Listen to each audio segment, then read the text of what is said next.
So, business working group. Kind of what do we do? Um, well, actually, we're here to drive adoption. Drive adoption of this standard of standards. Inform people, educate people. That's the thing we're here for. So we're doing that from the start. That was a setup that worked very well with other consortia, and I think it's a good way of actually driving the different streams that will change our world a bit through this setup. So what did we do in 2019? The certification policy, and Luis is going to talk about that. So I'm not going to cut away the grass for him, but that was published. Big achievement, hard nut to crack. So kudos for the team who was working that.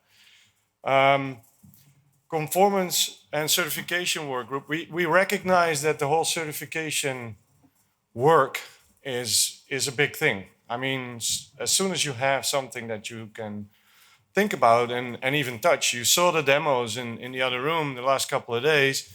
It is becoming reality now.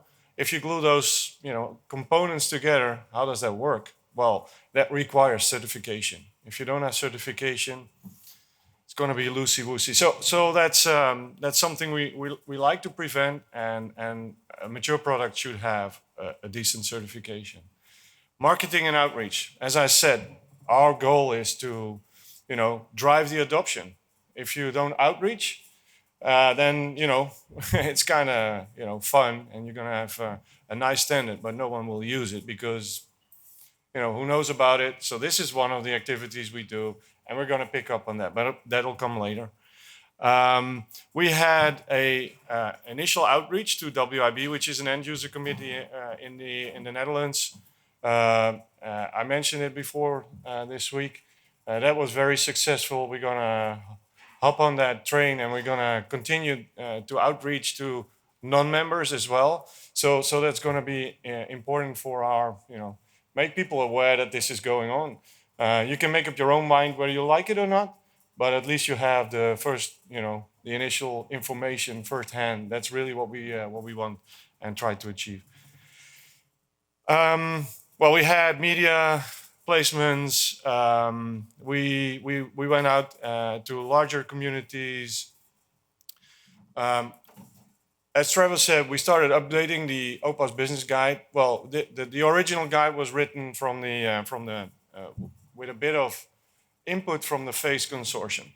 Now, that was actually modeled towards our industry and how we work.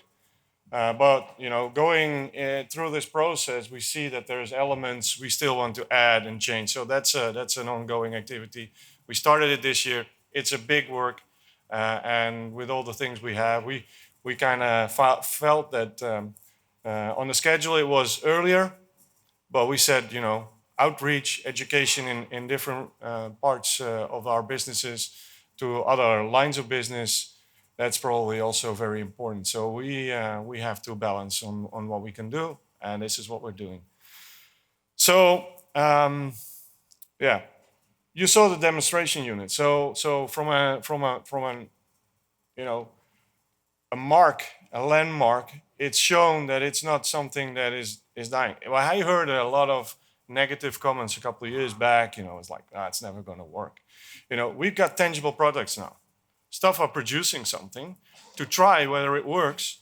We had our interoperability workshop. So there's lots of things happening. So I think now we're becoming more of a recognized group of people, with a clear goal. And I think that's really good. So I think that's my story for now. That's what we did in 2019. We'll be back on what we are going to do in 2020.